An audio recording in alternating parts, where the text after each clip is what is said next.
Bonjour, bienvenue sur le journal de l'immigration. On est bel et bien sur Gaz TV. Aujourd'hui, nous accueillons une invitée de marque, une invitée que vous attendiez tous. Elle est bel et bien là aujourd'hui avec nous. Elle s'appelle Nora Julino. Elle est fondatrice de Connexion à l'immigration. Elle va longuement nous en parler dans les minutes qui vont suivre. Et tenez-vous tranquille, soyez à l'écoute parce que vous allez en apprendre des choses sur comment venir au Canada. Alors sans plus tarder, nous tournons vers Nora. Bonjour Nora. Bonjour Stéphane. Comment vas-tu? Super bien. Alors comment s'est passée ta journée? C'était beaucoup de travail, comme d'habitude. Mes dimanches, c'est du travail. Super, super. Alors Nora, tu sais, le public de Gaz TV t'attendait depuis longtemps. Hein. Ils veulent savoir comment immigrer au Canada. Mais avant d'en arriver dans le vif du sujet, on aimerait bien que tu te présentes. Qui est Nora Julino? Alors, très simplement, une personne de la Martinique, donc je précise, c'est la France. Donc, dans les Caraïbes, on est sur le territoire français, mais en Caraïbes finalement. Donc, j'ai grandi, je suis née là-bas, j'ai tout fait là-bas.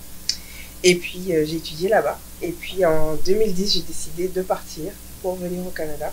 Ça a été une aventure d'abord vers les études. Donc, j'ai étudié au Canada. Ok. Et puis, j'ai travaillé quelques années.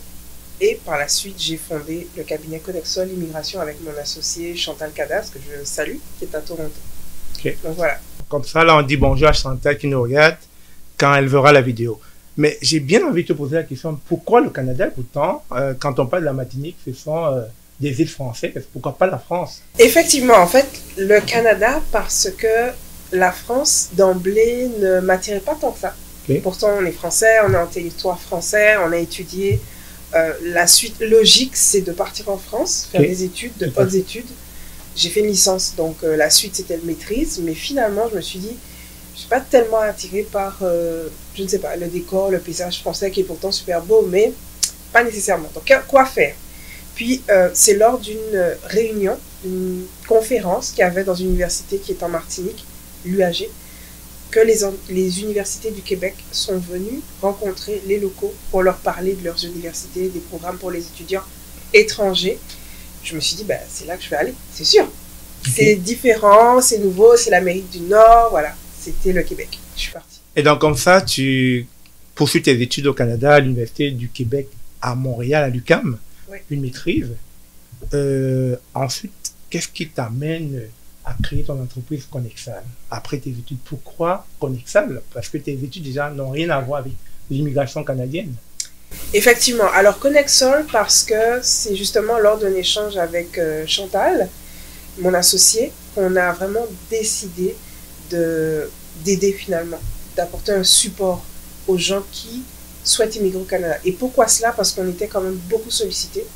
Chantal, elle, de son côté, a eu pas mal de déboires avec son immigration, pas mal de refus. Et de mon côté, c'est que j'ai trouvé ça particulièrement lourd.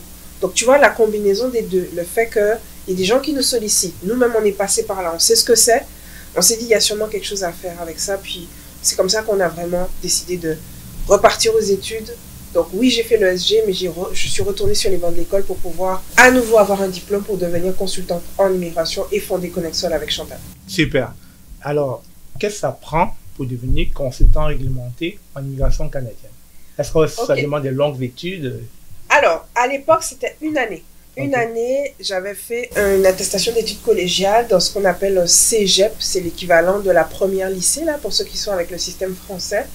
Donc, ça, c'était à l'époque. Et puis, on avait des examens à passer. Ça a changé. Maintenant, c'est un programme universitaire qui est beaucoup plus long. Il y a un stage, il y a une spécialisation pour les personnes qui veulent accompagner des demandeurs d'asile. Bref, c'est plus lourd. Okay? Donc, c'est ce que ça prend pour être consultant en immigration, mais pas que. Après l'école, il faut, bien entendu, passer des examens. Un examen du fédéral, un examen pour le provincial quand on fait la licence du Québec. Notamment pour le fédéral, ben, c'est un examen qui est assez difficile. C'est 3 heures, 140 questions, c'est énorme. Okay. À l'époque, j'ai dû passer aussi un test de langue qui était super difficile, mais voilà. Et puis, l'examen pour le Québec. Donc, si on veut représenter quelqu'un pour immigrer au Québec, il faut aussi passer un examen. C'est un examen à livre fermé. Et c'est à peu près une vingtaine de questions, donc il faut vraiment se préparer. Donc, si je comprends bien, la province du Québec a sa propre politique d'immigration. Ça fait qu'on ne peut pas être consultant du point de vue général. Il faut aller chercher aussi la spécificité pour être consultant pour le Québec. Oui, c'est ça. Alors, Ok. le Québec, la Saskatchewan aussi, c'est la même chose. OK. Eux aussi, ils ont leur propre licence. Donc, une personne qui voudrait représenter une autre qui veut immigrer en Saskatchewan, OK. ça prend une licence. Et le Québec, c'est la même chose. Super. Ah, ça, c'est bon à savoir. C'est bon à savoir pour ceux qui veulent devenir consultants réglementés. Alors, j'aimerais savoir comme ça, quels sont les challenges quotidiens que rencontre un consultant réglementé en immigration canadienne? Challenge. Le premier, c'est que on est consultant, on est un entrepreneur. On a un business à Ok. faire tourner. Ok. Qui dit business, qui dit entrepreneur, dit vente, dit développement d'affaires. Aller chercher les clients, c'est le premier challenge. Ok. Mais pas que. C'est sûr que on a aussi tout ce qui est paperasse administrative. C'est un métier super réglementé. Les instances gouvernementales, ou plutôt les instances qui vont régir la profession, vont vraiment nous observer de A à Z, tout ce qu'on fait. Donc, il y a une lourdeur administrative qu'il faut quand même gérer au quotidien. Donc, il faut avoir un moment dans la semaine, dans le mois pour gérer tout ça, ou sinon une équipe qui peut nous accompagner. Autre chose, ce qu'on essaye en tout cas d'éviter, ce sont les consultants qui vont essayer de représenter d'autres personnes. Enfin, ce n'est pas des consultants, c'est plutôt ce qu'on appelle des ghosts. Ça veut dire des gens qui n'ont pas les licences, mais qui représentent quand même des clients sans les licences. Donc, On le voit très bien sur le continent. On voit beaucoup de personnes qui se font valoir cette représentation des consultants et pourtant ils ne sont jamais venus au Canada. Ils ont des locaux, des bureaux et c'est ça. ça crée pas mal de problèmes là-bas. Vraiment. Puis je te dirais, même ceux qui ont des bureaux, qui sont flambant neufs, qui sont beaux, etc., le plus important là qu'on fait affaire avec un consultant, c'est de vérifier qu'il est enregistré, que ce soit au Collège de l'immigration Citoyenneté Canada ou sur le site du MIFI. Donc, en gros, c'est ça pour éviter de faire affaire avec quelqu'un qui va prendre de l'argent puis disparaître. Quand on est chanceux, il prend l'argent puis il fait quand même la demande, même s'il n'est pas réglementé. Donc, il y a ça. Puis, il y a tout l'aspect gestion d'entreprise. Hein. Il y a un bon service à la clientèle à donner. Voilà, il y a sa comptabilité, il y a des choses à faire. Donc, c'est ça. Je pense que tu donnes des très bons conseils pour ceux qui veulent devenir consultants en immigration. Surtout que tu as dit quelque chose de très pertinent. Pour savoir qu'on fait affaire avec un vrai consultant en immigration réglementé, il faut aller sur le site du collège et puis aller regarder sa licence. S'il a une licence, etc., ça prouve qu'on fait affaire avec une bonne personne. Alors, vite fait comme ça, Nora, si tu me permets, on va rentrer dans le vif du sujet. Tu sais, ceux-là qui nous écoutent en ce moment, ils aimeraient savoir comment venir au Canada. C'est ça qui les intéresse. Ils veulent savoir comment on vient au Canada. Quels sont les programmes phares que tu peux nous présenter qui permettent à ces gens de venir au Canada? Parfait. Alors, les programmes phares, déjà, il faut faire deux distinctions. On a les programmes d'immigration temporaire, donc, sont comme son nom l'indique, hein, on va arriver puis on va repartir à un certain moment, et les programmes d'immigration permanente. Donc, pour le temporaire, le premier, ce serait, je parlerai du visa. Ça, on va de la démarche la moins lourde à la démarche la plus lourde, si vous le souhaitez. En tout cas, avec le visa, on peut arriver au Canada pour faire une visite, participer par exemple à un salon, participer à une conférence, à une formation, venir pour un très court séjour au Canada, visiter de la famille. Il y a beaucoup de gens qui viennent au Canada justement pour visiter des membres de leur famille. Ça, c'est l'immigration temporaire. On appelle ça VRT, visa résident temporaire. Okay. C'est une première démarche. C'est sûr que je vais vous donner aussi des trucs et astuces pour faciliter. Ah, ils veulent ça, ils veulent ça, ils veulent ça. Faciliter ils attendent ça. C'est ça, des visas. En règle générale, là, on va s'assurer, hein, même si on a envie de rester par la suite pour l'immigration permanente, ça peut arriver. Mais quand on veut faire un visa temporaire, on s'assure qu'on a des attaches solides au pays. On va mettre toutes sortes de preuves justificatives dans notre dossier d'immigration pour montrer qu'on va repartir. Donc si par exemple c'est un couple, la personne est mariée, un des conjoints va venir, ben, l'autre va rester, on va mettre le certificat de mariage, on va mettre par exemple qu'ils possèdent des terrains, on va mettre qu'ils ont un emploi stable, on va mettre qu'ils ont des attestations de travail, des entrées d'argent, tout ce qui peut vraiment garantir qu'il y a des attaches. Parce que si une personne n'a pas du tout d'attache avec son pays d'origine, vraiment là, ça peut faire tiquer un peu l'agence d'immigration qui va se dire, ben, la personne n'a aucune attache, quel motif elle aura de retourner dans son pays? C'est vrai que ça peut occasionner des refus. Donc, on parle du visa de résident temporaire. Après cela, on a d'autres types de demandes temporaires qui sont très, en tout cas, utilisées par les gens partout dans le monde. C'est les études, bien entendu. Les études, c'est l'une des voies d'accès les plus intéressantes pour l'immigration parce qu'on vient vraiment apprendre un métier, on vient se former. Donc les tips pour les études, donc les trucs et astuces plutôt, Tout à fait. ce serait, je vous dirais, oui, il y a une preuve de fond à donner. C'est sûr que ça a un certain coût, les études. Au Québec, c'est un peu moins cher que le hors-Québec, donc tout ce qui est Ontario, etc., c'est un peu plus cher, donc déjà le Québec. Et puis autre chose, c'est qu'il faut un dossier qui soit solide. On va postuler auprès d'une école. En passant, on peut vous accompagner à ce niveau-là aussi. On a des partenariats à ce niveau-là. Donc, on postule auprès d'une école et après ça, on fait une demande d'études avec, pareil, une preuve de fond, des liens d'attache avec le pays d'origine, etc. pour garantir En tout cas, on ne peut pas garantir à 100%. Non, c'est clair. C'est sûr. Mais au moins, être sûr qu'on a fait un bon dossier. Tout Donc, déjà pour les études. Et puis, le dernier point, visa temporaire, ce serait le travail. Ah ben c'est ça, les gens, ils veulent travailler, c'est ça qu'ils attendent. Les gens veulent travailler. Effectivement, beaucoup de personnes nous sollicitent au quotidien, par courriel, par nos réseaux sociaux, toutes sortes de choses pour finalement immigrer par le biais du travail. En réalité, là, immigrer juste avec le travail, avoir un permis de travail, comme beaucoup de personnes nous sollicitent, c'est assez délicat. Pourquoi? Parce qu'en règle générale, ça prend une offre d'emploi d'un employeur canadien qui va vous sponsoriser entre guillemets. C'est une démarche beaucoup plus longue, beaucoup plus technique, mais pensez à un sponsorship, pensez à une espèce de parrainage d'une entreprise vers un travailleur étranger temporaire. Tant qu'on n'a pas cette partie de l'entreprise pour nous appuyer, il est très difficile d'avoir un permis de travail. Tout à fait. Mais il y a des exceptions tout de même. Pour des permis de travail notamment ouverts, on fait l'exception, hein, on fait la distinction entre permis de travail fermé, permis de travail ouvert. Fermé, c'est je travaille uniquement pour une entreprise, ou deux ou trois, on peut travailler pour plusieurs entreprises, mais je respecte ces conditions-là. Permis de travail ouvert, je travaille pour n'importe quelle entreprise de mon choix. Donc, permis de travail ouvert, c'est pour un très petit nombre de personnes. En règle générale, c'est par exemple, là, je vais vous donner des exemples, une personne qui vient étudier en maîtrise, son conjoint ou sa conjointe pourrait avoir un permis de travail ouvert, ok? Ou bien quelqu'un qui est dans un programme qui est spécifique, on appelle ça EIC, c'est tout ce qui est PVT, etc., permis vacances-travail. Donc, ce sont des programmes très spécifiques pour certains pays. On vous donne des permis ouverts, mais il y a des conditions très spécifiques.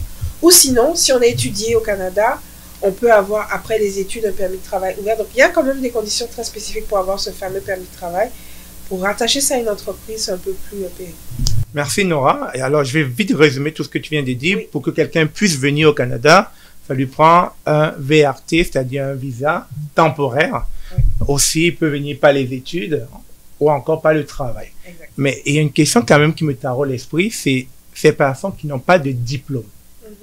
Ils veulent venir, ils ont des formations dans le tas, ils ont des restaurants qu'ils gèrent chez eux, etc. Ou bien ils ont travaillé comme entretien ménager. Ils n'ont pas de diplôme, ils veulent venir. Est-ce que tu as une solution pour eux? Alors, effectivement, si on a moins de diplômes, le Canada est quand même très sélectif du point de vue de la résidence permanente. Hein. Ce que je dis à mes clients qui sont moins diplômés, c'est s'ils ont la chance de trouver une offre d'emploi avec un employeur canadien, dans un métier qui est semi-qualifié. Par exemple, on peut faire commis d'entrepôt, on peut être aide, par exemple, pour la vaisselle dans un restaurant, ce genre de métier, aide de cuisine, par exemple. Ce sont des emplois semi-qualifiés. On peut arriver avec une entreprise par ce biais-là, si on est chanceux. Mais par la suite, ce qui est intéressant, c'est qu'on peut parallèlement voir s'il y a possibilité d'étudier pour augmenter ses compétences. L'idée, là, c'est d'aller chercher un diplôme au Canada qui va donner accès à une résidence permanente. Donc, bien sûr, quelque chose qu'on aime faire. Hein. Ou sinon, si on n'a pas cet emploi, c'est de venir directement par le biais des études. Donc, faire une demande avec, en tout cas, auprès des instances provinciales et fédérales. Quand c'est le Québec, il faut faire les deux. Quand c'est hors Québec, c'est juste la partie fédérale. Mais faire une demande pour pouvoir venir étudier, pour améliorer ses compétences, avoir un diplôme, prétendre après à la résidence permanente. Et petite information super utile, dans les systèmes français, en règle générale, quand on a 23, 24, 25 ans, on arrête d'étudier. C'est fini. Alors qu'au Canada, à 30, 35, 40, même 45 ans, moi, quand je suis retournée à l'école, j'avais des personnes qui avaient une cinquantaine d'années qui étudiaient avec moi. Donc, on étudie à tout âge. Donc, si peut-être la voie de la résidence permanente ne fonctionne pas ou le travail, on va vers les études. Si on a moins de diplômes. Bah, c'est bon à savoir, c'est des bons conseils que vous donnez là. J'avais le goût comme ça de vous poser la question de savoir quelle est la différence entre Arima et l'entrée express. Arima, entrée express, ce sont déjà des plateformes. Ok. On ne parle pas de programme d'immigration. Ce sont des plateformes qui simplement permettent aux gens de mettre leurs informations, postuler finalement à une résidence permanente. Donc, ce sont deux plateformes de résidence permanente. Arima, c'est pour le Québec. Donc, le Québec, là, la particularité, c'est qu'ils sélectionnent eux-mêmes leurs immigrants.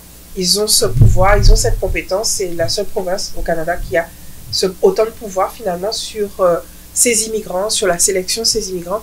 Donc, Arima, c'est une plateforme qui a été créée pour le Québec pour sélectionner les résidents permanents qui veulent aller au Québec. Donc, ça, c'est une première chose.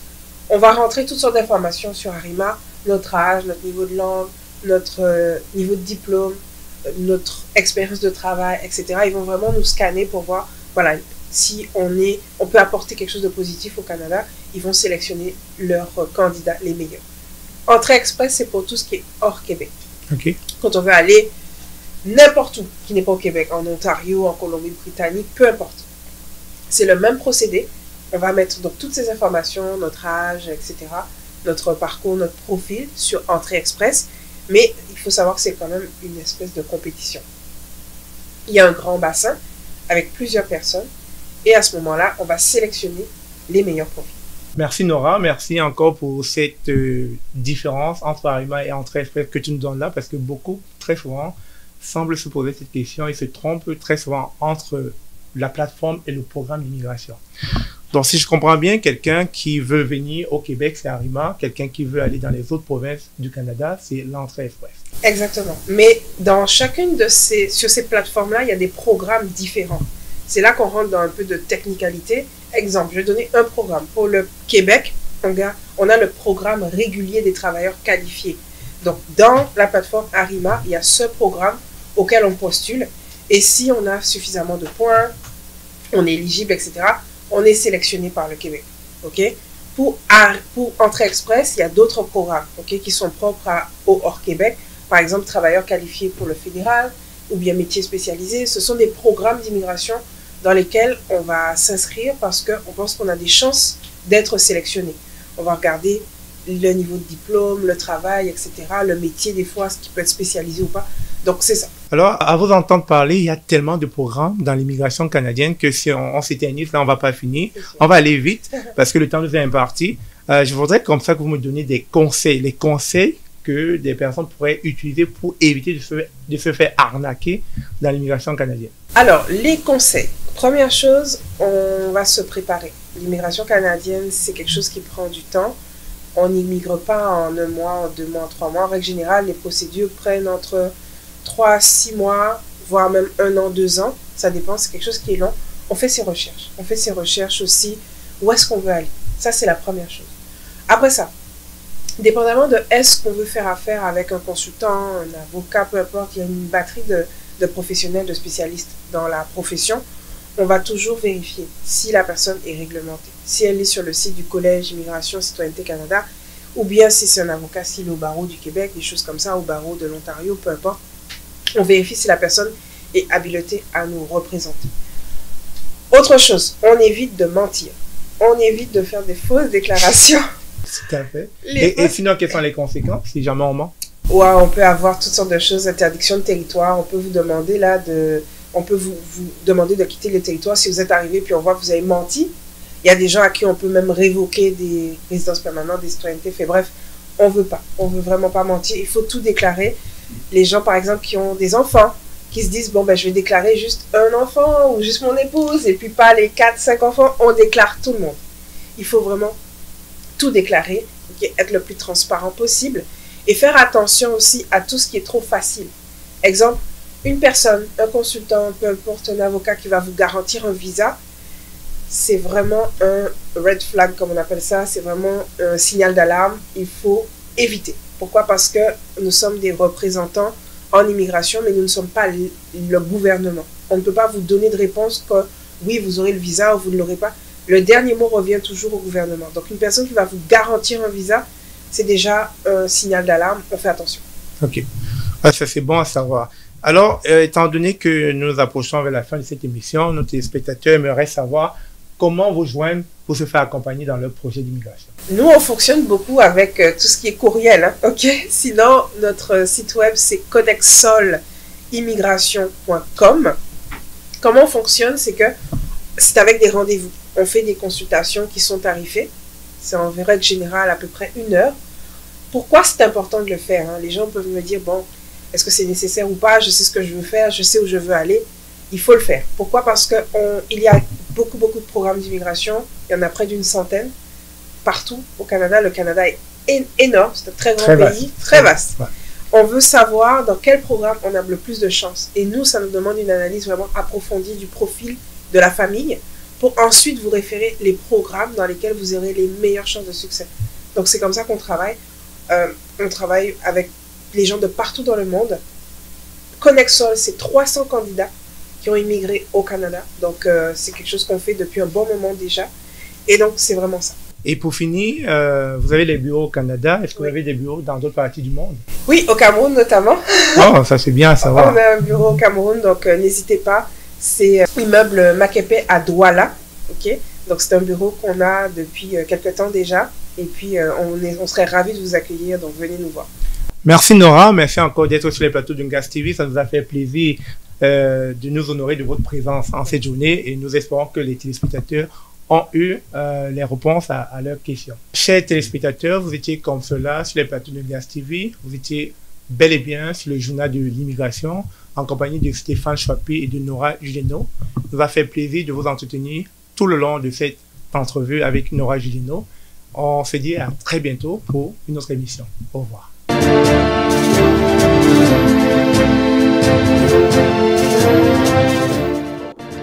Je suis Stéphane Chouapi, votre nouvel commentateur sur le journal de l'immigration, sur les plateaux de NTV.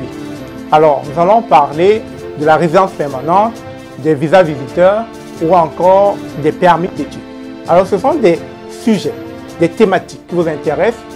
N'oubliez pas, il y a des numéros qui s'affichent. Il nous fera plaisir de vous assister, surtout que dans ces plateaux, nous allons accueillir des consultants et des conseillers en immigration canadiens.